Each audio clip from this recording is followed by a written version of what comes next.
Quero cumprimentar a igreja em nome do Senhor Jesus. Meus irmãos, eu os convido a, mesmo assentados, a abrir a palavra do nosso Deus na carta aos Hebreus. Nosso coração treme quando é anunciado a responsabilidade nossa de pregar a palavra do Senhor. Que responsabilidade, meus irmãos! Se fosse um encontro social apenas, que eu tivesse aqui um livro apenas humano, de um grande filósofo, uma pessoa muito importante na Terra, que eu estivesse com um livro dele na mão para poder ler e tecer alguns comentários, já seria de tamanha responsabilidade, porque você estaria fazendo comentário em cima daquilo que alguém registrou, alguém que escreveu. Mas o peso de maior responsabilidade, meus irmãos, é que nós estamos sim diante de um livro escrito por homens no passado, mas um livro que é totalmente diferente de todos os livros humanos. Nós tomamos este livro, meus irmãos, como um livro santo, inspirado. As escrituras sagradas, palavras santíssimas do nosso Deus, vontade revelada de Deus para a sua igreja. E aqui nós estamos nesta noite. Se você espera uma revelação da parte de Deus para a sua vida, eis que eu vou ler aqui parte desta revelação e tentar explicar, meus irmãos.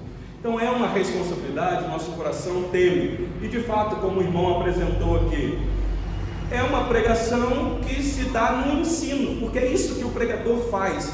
Ele lê o texto, explica o texto, e com isso ele está ensinando, não as ideias dele, mas a grande ideia que o texto traz. Então, por gentileza, Hebreus 11, capítulo 11, muito obrigado, Tiago, versículos 20 a 22, como se segue aí na transparência.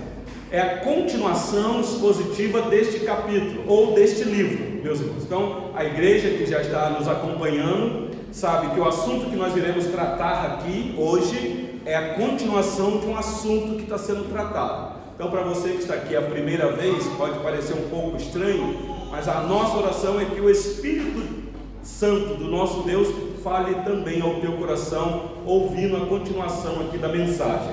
Então diz assim a palavra do nosso Deus: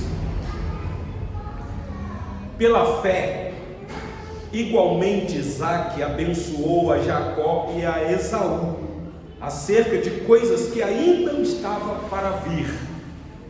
Pela fé, Jacó, quando estava para morrer, abençoou cada um dos filhos de José e, apoiado sobre a extremidade do seu bordão, adorou.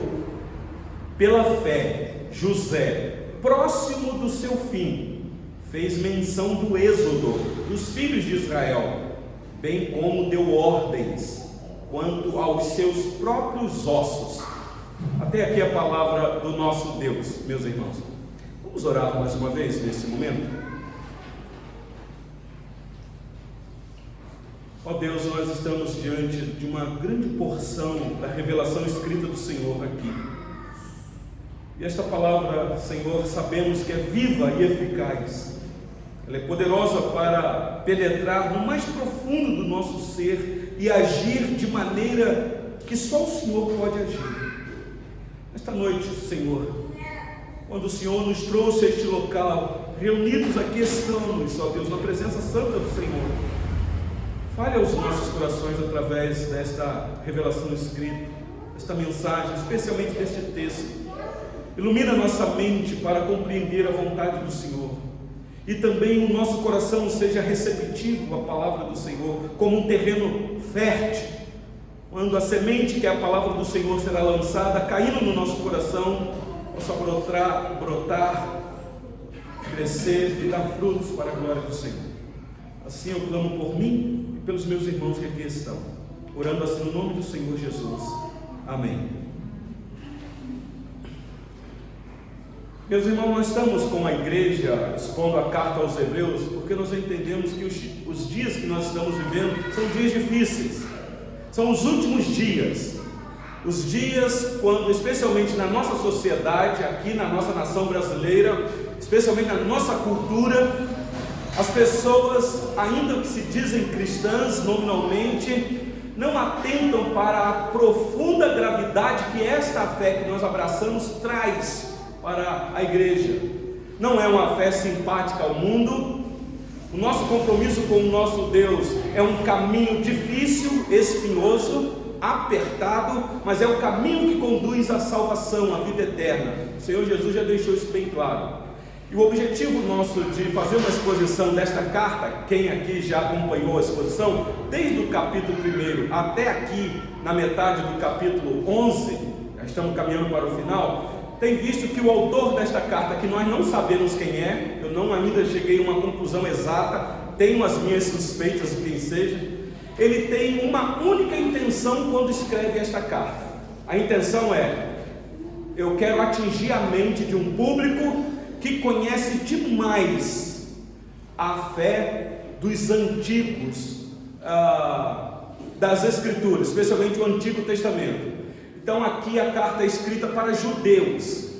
Por isso é que você está vendo, vez ou outra, o pastor se esforçar em trazer contexto daquela cultura específica, meus irmãos, da nação de Israel, do Oriente Antigo, especialmente do Oriente Antigo, porque o autor escreve para este público. Ele não escreveu essa carta aqui para brasileiros, mineiros, betinenses, a princípio, não escreveu. Então, para nós aproximarmos do texto, eu não posso aproximar do texto sem analisar a intenção do autor para tirar lições para nós, porque a pergunta que eu vou fazer para o texto é: o que isso aqui tem a ver comigo, que não sou judeu, que não vivi esta cultura, o que isso tem a ver comigo? Então aqui nós temos, meus irmãos, muitos princípios que nós aprendemos. Aliás, o autor, quando escreveu essa carta, estava debaixo de inspiração de uma vontade de Deus que queria alcançar o seu povo em todas as épocas, em todas as culturas, de todas as classes. Nesse sentido, a vontade do Senhor Deus é salvar todos, meus irmãos, todos dessas longínquos, gente de tudo quanto é jeito. A visão ou a missão de Deus é esta: a missão salvadora do Senhor. Então nós tomamos o texto como se fosse escrito para nós também. Então você que está aqui nesta noite, se você atentar para o que está registrado aqui, hoje você pode no teu coração dizer: esta palavra foi escrita lá no passado para um povo diferente de mim, mas isso daqui tem a ver comigo hoje, porque eu me identifico aqui. Então vamos lá, meus irmãos. O capítulo 11 é o capítulo da fé. Vocês sabem que a intenção do autor é escrever para crentes convertidos ao Senhor Jesus, que estavam enfrentando dificuldades em permanecer no caminho, muitas dúvidas sobre Deus. Quem é Deus? Será que Deus existe mesmo? Será que esse negócio de Deus não é coisa da cabeça dos homens? Alguém que quer colocar ou empurrar na nossa goela abaixo um sistema religioso? Então muitas dificuldades. Então o que é que o autor faz? Eu penso que esse autor é um judeu também, conhecedor demais do sistema religioso do Antigo Testamento, e para fundamentar o seu argumento, ele começa a se valer das experiências de homens, de mulheres do Antigo Testamento que tiveram fé e que perseveraram até o fim, porque o ponto do autor agora no capítulo 11 é mostrar para os seus leitores o que é fé. E quem já tem visto aqui, já sabe que ele começa dando uma definição do que é fé. E depois que ele faz isso, ele vai dizer que a nossa fé não é uma fé subjetiva, uma fé em alguma coisa que não existe, no além. Não, meus irmãos, é uma fé que está invisível, mas que é real e que eu posso ter esperança, convicção clara de que existe sim alguém que eu posso confiar. E ele baseia esta fé nas Escrituras, meus irmãos, nas Escrituras. O que é interessante é que o autor vai fazer isso para prender a mente dos seus leitores, especialmente no Pentateuco, a lei do Senhor, porque eram todos judeus. Nós é que não temos gosto pela lei do Senhor, temos dificuldade de ficar lendo essas coisas. Ouvimos sobre a lei do Senhor, especialmente num culto, quando viemos ou participamos de um estudo bíblico. Mas assim, em casa, sozinho, gosto pessoal, a gente não tem tanto prazer na santa lei do Senhor. Essa é a verdade, meus irmãos. É a triste realidade nossa. Mas o judeu é zeloso nisso. Eles são zelosos a tal ponto de correr o risco de se tornarem grandes legalistas. Aliás, havia lá os legalistas. Mas aqui o autor, que conhecedor desta lei, vai trazer aqui grandes informações para o povo. Vai dizer, nós temos um Deus que é vivo e verdadeiro, e que a nossa fé está pautada nele pelas Escrituras, a sua santa lei. E ele fez isso, meus irmãos, aqui apresentando experiência de crentes do Antigo Testamento. Nós já vimos aqui no capítulo 11 o exemplo que o autor dá de Abel, no versículo 4. Abel foi um crente e que viveu e morreu por essa fé, sendo assassinado pelo seu irmão Caim. Ele diz aqui do exemplo de fé de Enoque, um homem que viveu e morreu pela fé. Na verdade, esse homem não passou pela morte, ele viveu tanto nesta fé que ele agradou tanto que o Senhor Deus o tomou. O autor diz que ele foi trasladado. A gente fica assustado com isso, mas é o que ele apresenta aqui. Ele já falou também de Noé, aí no versículo 7. Noé, que todos nós conhecemos, se você não tiver fé, vocês não acreditam na história de Noé. Que história cômica aquela. Mas foi um homem de fé que viveu e morreu por esta fé. Semana passada nós fizemos uma exposição aqui da apresentação que o autor fez da vida de Abraão, e que ele gasta um tempo significativo com a vida de Abraão, porque Abraão foi aquele a quem Deus fez um pacto com ele, de quem a nação de Israel surgiu, mostrando como que Abraão viveu e morreu pela fé. Hoje, meus irmãos, agora eu acabei de ler esses 3 versículos, eu quero ver com vocês rapidamente a apresentação que o autor faz de Isaac, está aí no versículo 20, que também viveu e morreu pela mesma fé, Jacó, no versículo 21, e José, todos 3 também bem conhecidos nossos, meus irmãos. Então vamos lá rapidamente, eu peço a sua atenção, se você ficar entediado, porque aqui é história. Eu gosto de história, mas eu vou tentar levar vocês para aquela época quando esses nossos irmãos viveram pela fé, que a fé que nós temos aqui hoje, nesse momento, é a mesma fé que eles tiveram lá atrás no passado. Então o autor quer trazer na nossa mente inspiração, incentivo, encorajamento. Aconteça o que acontecer com vocês, porque vocês sabem aqui no primeiro século os crentes não tinham tanta liberdade para adorar o Senhor. Não era como nós aqui, que temos um local próprio, reunidos para cantar, confiando nas promessas, né? Cantando, meu Jesus Salvador, quantas promessas Ele tem para mim. E tem mesmo, meu irmão. Nosso Deus é um Deus de promessa. Promessa de salvação, de perdão, de reconciliação, promessa de que não vai nos deixar só. Nós temos um Deus que é por nós muitas promessas, e todas elas fundamentadas nas Escrituras.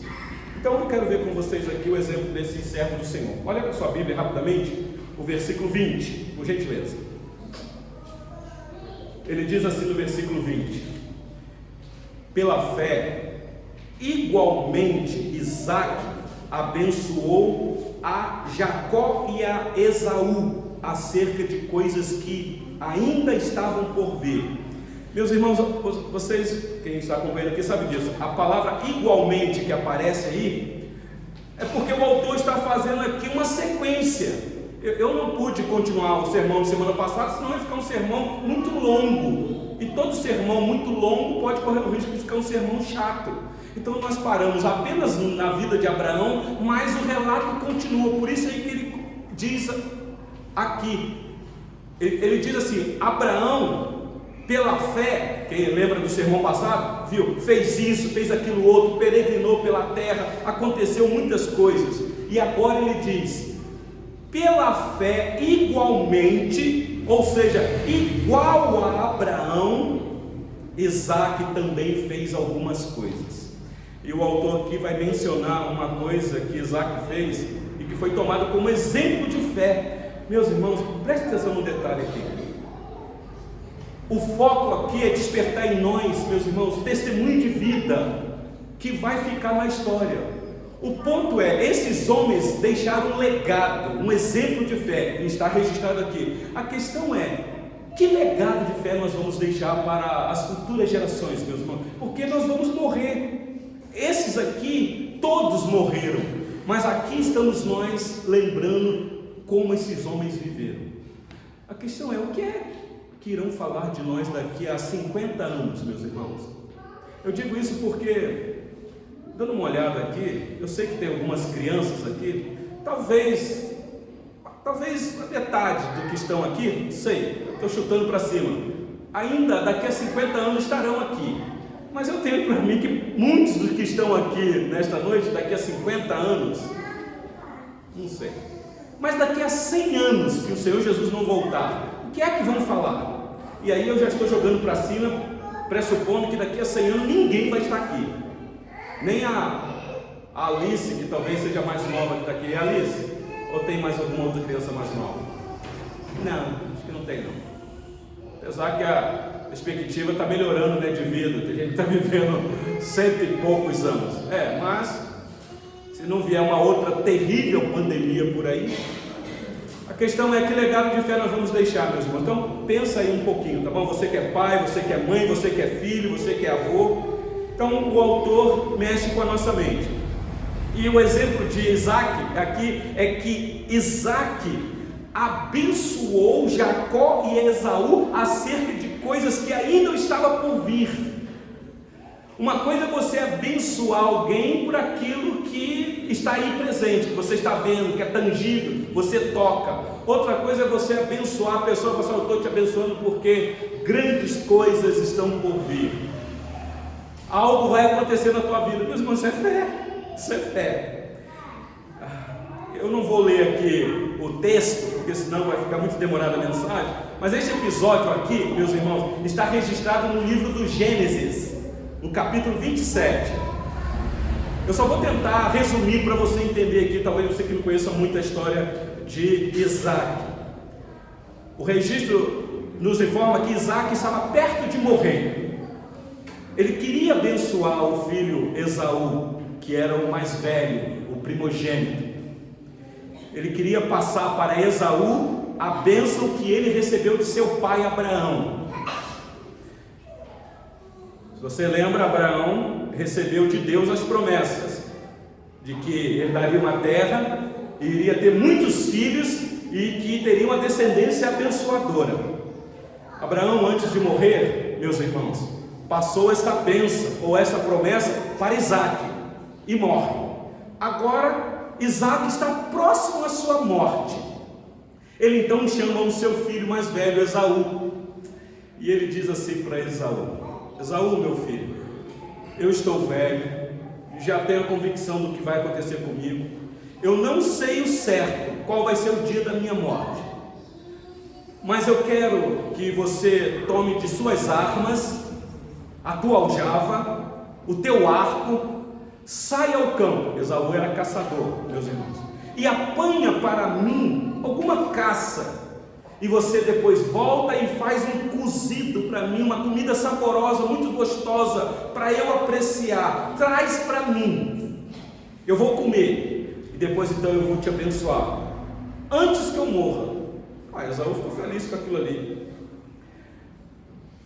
Meus irmãos, quando Isaac fez isso, quem conhece os registros, sabe que Isaac está fugindo daquilo que Deus já havia dito. Tem um texto que eu queria ler com os irmãos, Gênesis 25, 23, está dito assim: respondeu-lhe o Senhor: 2 nações há no teu ventre. Está falando da esposa de Isaac aqui. 2 povos nascidos de ti se dividirão. Um povo será mais forte do que o outro, e o mais velho servirá ao mais moço. Deus já havia dito para Isaac, quando Rebeca, se não me engano, eu confundo os nomes, estava grávida de 2 filhos gêmeos, e o Senhor disse: eu já escolhi a quem eu quero abençoar no ventre da mãe. É o mais novo, não é o mais velho. O mais velho vai ser servo do mais novo. Então Isaac sabia disso, só que agora Isaac está velho, e ele quer abençoar, porque ele quer passar a bênção para os filhos. O que é que ele faz? Ele chama Esaú. Meus irmãos, eu penso que aqui talvez seja aquilo que acontece até hoje no coração de pai e no coração de mãe: a predileção de filhos. E eu tenho que falar isso com muito cuidado, porque eu sei que tem pai que estão com os filhos aqui. Eu sei que você vai falar assim: não, pastor, não tem nada disso, eu amo meus filhos tudo igualzinho. Eu te entendo quando você fala isso, mas o fato é que o primogênito marca. O primeiro é o primeiro, é aquela expectativa. Você nunca teve filho, você nunca gerou uma vida, aí dentro de você nasce, aí há aquela expectativa. Aí quando nasce o segundo, você também ama, mas você já, né, sabe como é que é. Me parece que Isaac aqui, meus irmãos, como pai, talvez tinha essa predileção por Esaú, talvez.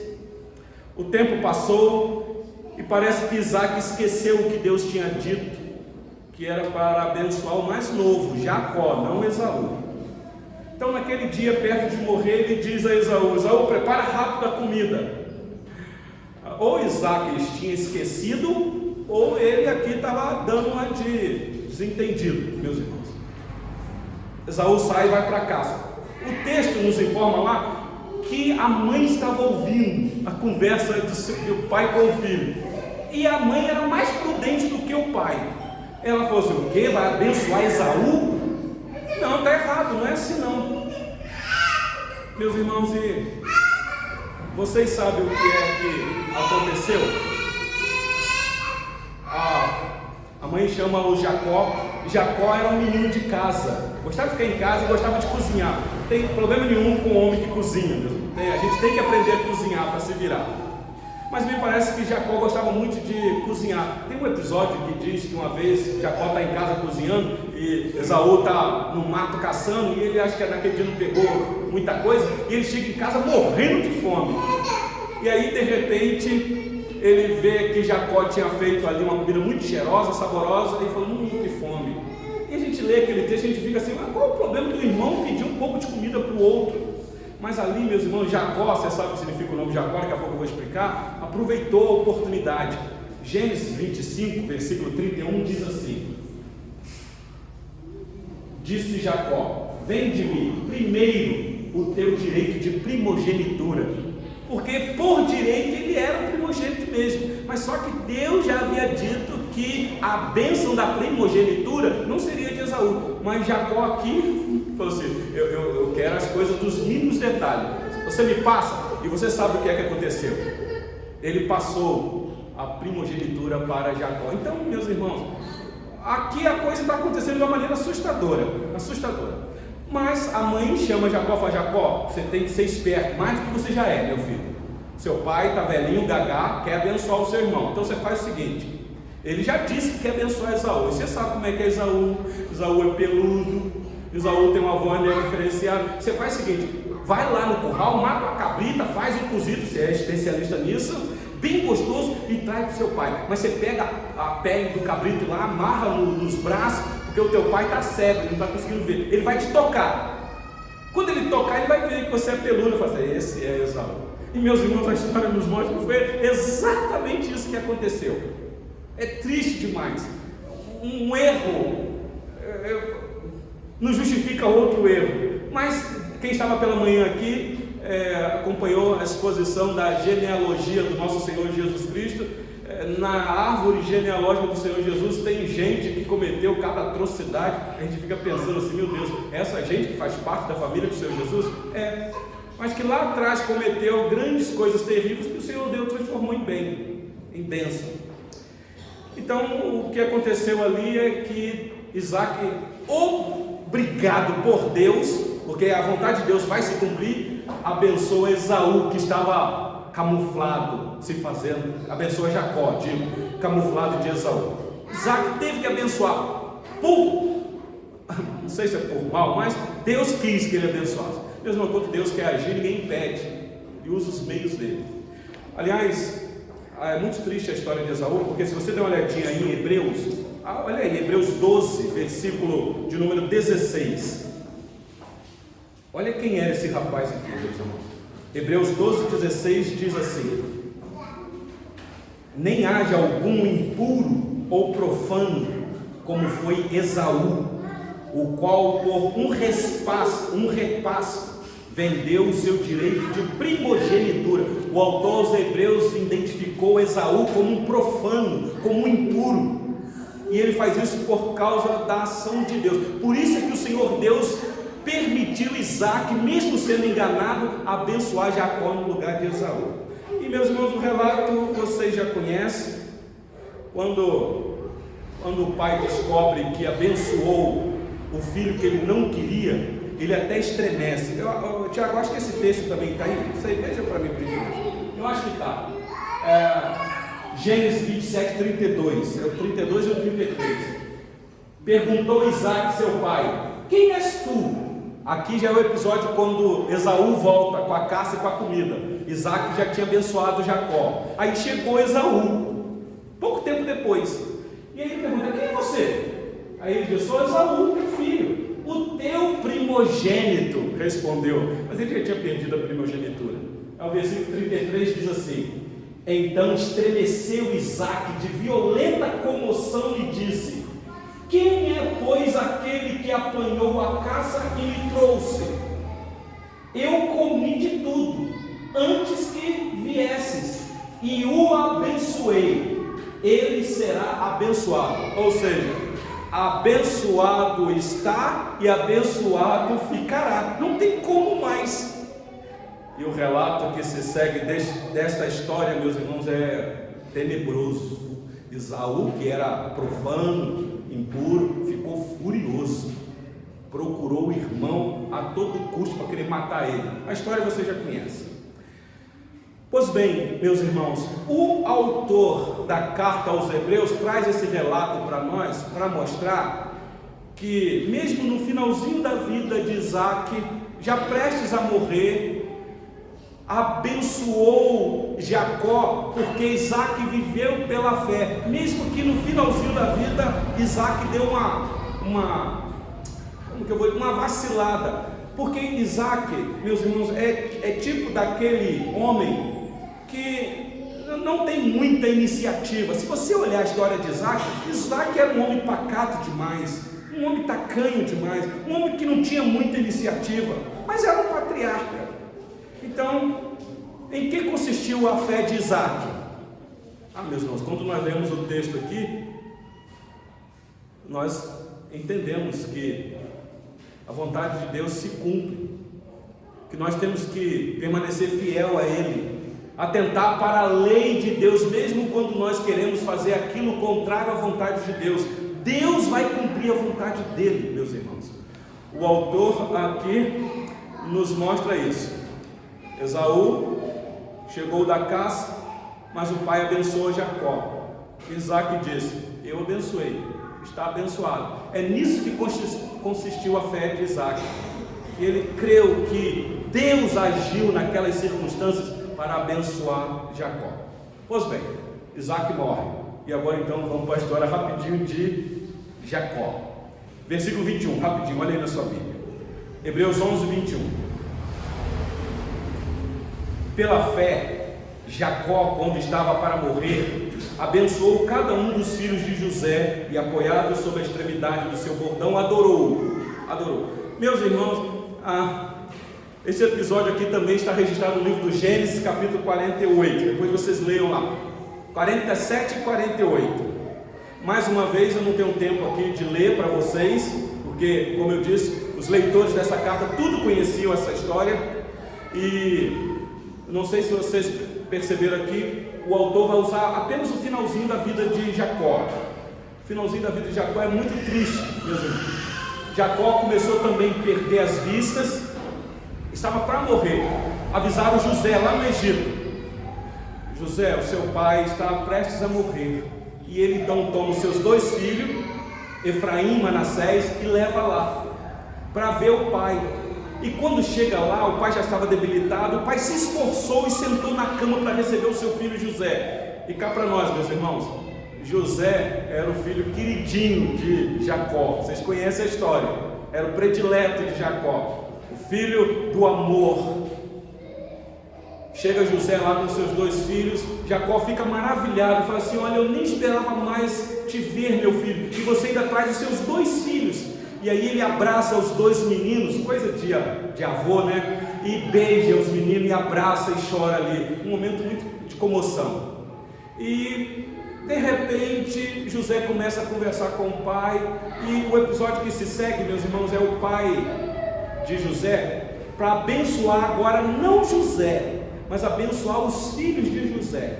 Quem conhece o relato lá sabe disso. José fica comovido com a situação do pai, ajoelha lá nos pés do pai para reverenciar, porque é uma autoridade ao pai, mas aí ele depois levanta e coloca as crianças perto de Jacó. Jacó vai para abençoar os meninos, Efraim e Manassés. Efraim é o menor, Manassés é o primogênito. José pegou pela mão direita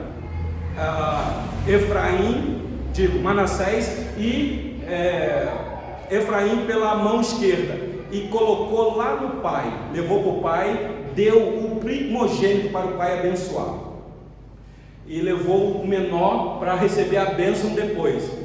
O velhinho, já morrendo, encostado no seu cajado, cruza as mãos e abençoa o menor em vez do maior.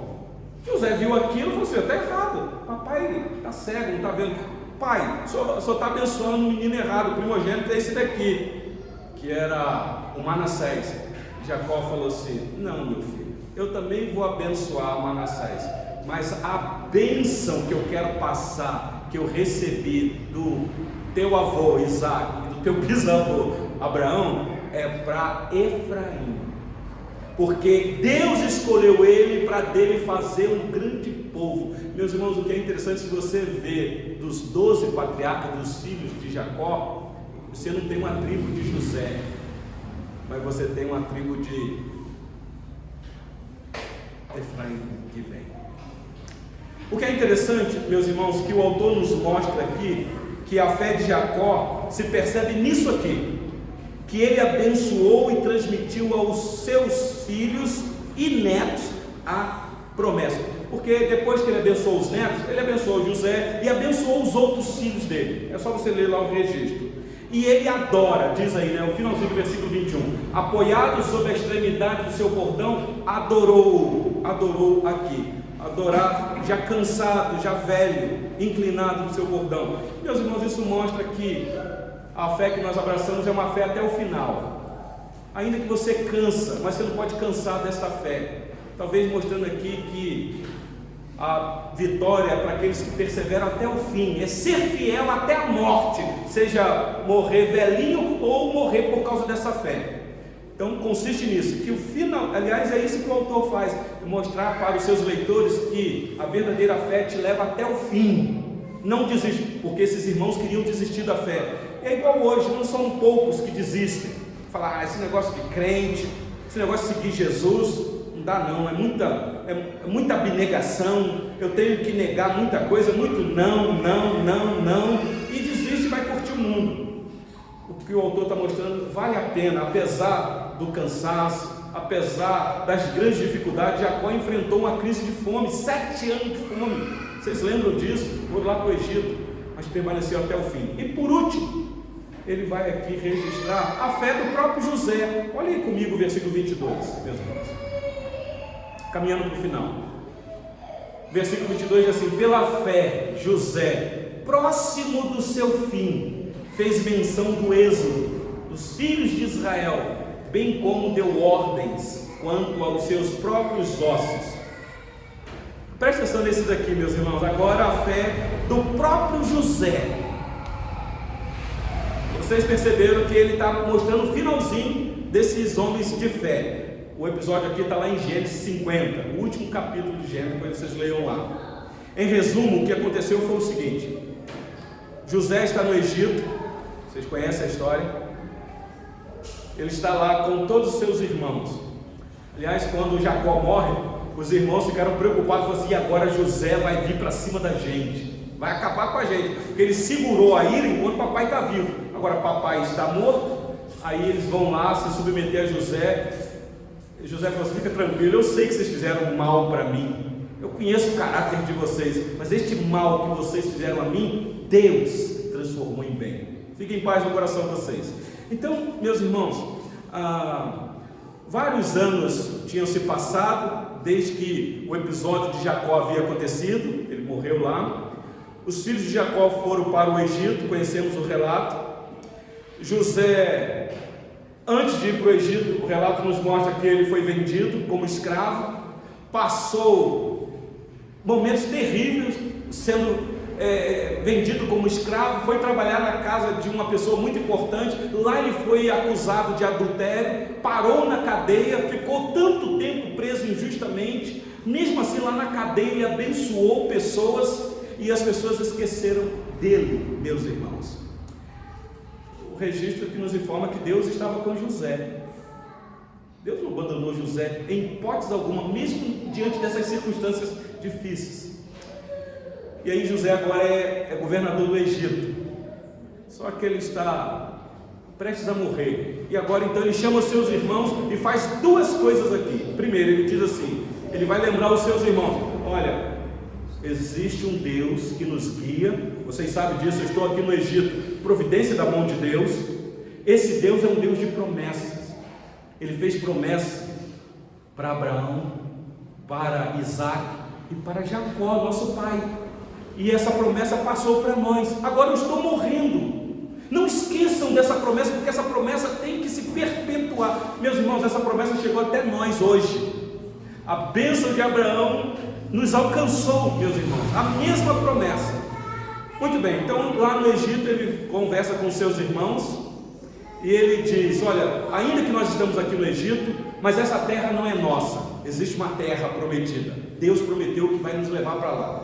Então, quando eu morrer, que eu já vou morrer daqui a pouco, e meus irmãos, morrer é natural, vai para o pó e vai voltar o que era. Os ossos vão secar lá. E ele diz uma coisa interessante aí: quando eu morrer e a promessa se cumprir, vocês sabem que demorou 450 anos para a promessa se cumprir, na libertação desse povo. Ele falou: vocês vai lá na tumba, faz uma exumação, tira os meus ossos e leva para lá. Não é que havia alguma coisa mística, meus irmãos, mas isso aqui é para mostrar que José era um homem de fé, sem ver a terra prometida, mas ele acreditava que Deus era fiel para cumprir, a ponto dele dizer: vocês levam meus ossos para lá.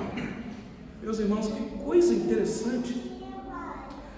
Pois é, José creu tanto em Deus a ponto de dizer desta maneira: que fé, meus irmãos. E eu quero então concluir com vocês aqui o que isso tudo tem a ver com a gente. 3 histórias que levam o nosso tempo a fixar atenção neste registro. As crianças na escola dominical conhecem demais as histórias de Isaac, Jacó e de José no Egito. As crianças conhecem demais porque é contado. Esses homens, meus irmãos, eram homens comuns. Não tinha nada de especial neles. Não eram homens super poderosos. Eram homens comuns como qualquer um de nós aqui, que enfrentou as dificuldades da sua época. Eu sei que você tem dificuldade de acreditar nas coisas de Deus. Eu também tenho. Eu tenho que ir para as Escrituras e lançar sobre ela com fé, porque eu leio e não vejo nada, meus irmãos. Eu tenho aqui registro que eu não tenho comprovação científica. Tenho algumas argumentações arqueológicas, mas eu sou chamado para ter fé, para acreditar e acreditar até o fim. Então, a Bíblia conta, meus irmãos, o exemplo desses homens com tanta clareza. Homens simples que falharam, que se equivocaram, que erraram, como Isaac. Isaac me parece que imitou o erro do seu próprio pai. Uma vez, com medo de que tomasse a esposa dele, ele disse: não, fala que é minha esposa. A mesma coisa, meus irmãos. Mas era um homem de Deus, de fé. E Jacó, quem conhece a história de Jacó? Jacó é conhecido nas Escrituras como enganador, suplantador, enganador. E José, meus irmãos, a história de José: foi traído, preso, caluniado, injustamente esquecido. Meus irmãos, a primeira coisa que nos impressiona aqui é que esses homens eram homens mesmo comuns como você e eu nesta noite. Então deixa eu tirar algumas lições aqui para nós, para encerrar. Uma lição que eu quero ver com vocês aqui, meus irmãos, é que temos a mesma fé. Quais são as dificuldades que você enfrenta para permanecer no caminho do Senhor? Quais são as tentações que você enfrenta? Lembra que a intenção do autor aqui é tentar segurar os seus leitores que queriam abandonar a fé, porque havia perseguição, cerceamento de liberdade, não tinha vida financeira muito fácil, a crise bateu, crise dentro da família. Talvez você que está aqui nesta noite tenha enfrentado variadas crises, circunstâncias adversas, e tudo isso para fazer você desistir, desanimar, ficar apático, não se firmar, não crescer espiritualmente, não ter gosto pelas coisas espirituais. O ponto do autor aqui é fortalecer esses irmãos, é dizer: vocês precisam permanecer firmes nesse caminho, porque não existe outro caminho de salvação para vocês. Porque se vocês abandonarem Jesus, que é o alvo da nossa fé, é o alvo do autor aqui, não há outro caminho de salvação. Então não retrocedam, não desistam, porque nós não somos daqueles que retrocedem, mas nós somos o povo da fé. Meus irmãos, me parece que o perigo da apostasia é grande mesmo. Então, talvez a primeira lição aqui para você nesta noite é: não desista, frente à crise que você estiver enfrentando. Hoje a nossa crise é dentro da igreja. Nós temos várias denominações na nossa geração, especialmente aqui na nossa nação. Temos as igrejas chamadas reformadas, a qual nós somos oriundos, tem as igrejas pentecostais e as igrejas neopentecostais. E aí às vezes os problemas acontecem dentro de todas elas, meus irmãos, e não são poucos que se frustram. Aliás, diante dos grandes problemas surgiu um grupo aí que não quer saber mais de igreja nenhuma, nem de reformada, nem das igrejas pentecostais, nem neopentecostais. Eles são rotulados de desigrejados, são crentes, têm fé em Deus, dizem eles, mas não querem saber de igreja nenhuma. Querem viver no anonimato, porque desanimou com o sistema religioso. Eu sei, meus irmãos, o que é isso. Esse é o desafio da nossa fé mesmo. Mas contudo, eu quero te encorajar a permanecer firme. Se você frequenta uma igreja que é reconhecida como tal, biblicamente falando, por que é que você vai sair dela? Não existe igreja perfeita mesmo. Existe aquela igreja que é mais fiel às Escrituras. Então permaneça nela e não saia. E talvez uma última palavra aqui para pai e mãe. Vocês perceberam que o texto tem esta conotação do pai passar a bênção para o filho, para que o filho possa continuar a progredir na mesma fé, como o irmão leu aqui na liturgia, o Salmo 78, o que contaram nossos pais e aquilo mexeu com a gente, nos firmou, nós não encobriremos a geração futura, nós passaremos, nós vamos contar a geração que vai se seguir. Meus irmãos, esse é o nosso desafio aqui nesta noite. Estou vendo aqui muitas crianças, e a responsabilidade dos pais de ensinar essas crianças neste caminho, meu irmão. Eu sei que é um desafio muito grande, eu sei disso. Nós temos aí as ideologias infernais que são inculcadas na cabeça da nossa criança, os vídeos, das mídias sociais, os celulares nas mãos das nossas crianças, influenciando as nossas crianças com outro tipo de fé. Hoje nós estávamos conversando com um grupo de pais exatamente sobre isso. Há um perigo muito grande. Quantos pais perderam seus filhos porque os filhos não quiseram mais seguir o caminho da fé do pai, ainda que o pai abençoou? Talvez aqui a grande lição para você, pai, é o seguinte: continue crendo até o fim, mesmo que você morra e não veja o cumprimento da promessa na vida do teu filho, mas morra crendo como esses aqui morreram, que Deus é fiel para cumprir a promessa. Se Deus fez a promessa, meus irmãos, Ele é fiel, e ela passa do pai para o filho, para o neto, para o bisneto, e até Cristo voltar. Então quem sabe Deus te trouxe aqui nesta noite para isso. Pai, se firme nesse caminho, dá exemplo para o teu filho, seja um exemplo de fé para o teu filho, porque o desafio é que o filho fica desanimado porque vê papai e mamãe com uma fé em frangalhos. Papai desanimado da fé, mamãe também, e talvez até fala mal da igreja que frequenta, conta os problemas da igreja perto dos filhos, aí vai minando a fé no coraçãozinho das crianças. E você que está aqui nessa noite que ainda não tem filho, ore pelos filhos que o Senhor Deus vai te dar. Lembra de Abraão? Deus prometeu filho para ele numa situação de grandes impossibilidades. Abraão velho, Sara velha e estéril. Isaac casa com uma esposa também estéril. Jacó casou também com uma amada do coração dele também que não dava filho para ele. Mas Deus cumpriu a promessa, meus irmãos. Então, quem sabe a lição para nós nessa noite é essa. Fé, meus irmãos, é você acreditar naquilo que Deus disse. E tudo que Ele disse está neste livro. Assim cremos, meus irmãos, e assim praticamos. Que Deus em Cristo nos abençoe. Vamos orar nesse momento mais uma vez? Meus irmãos, curva a sua cabeça, por gentileza.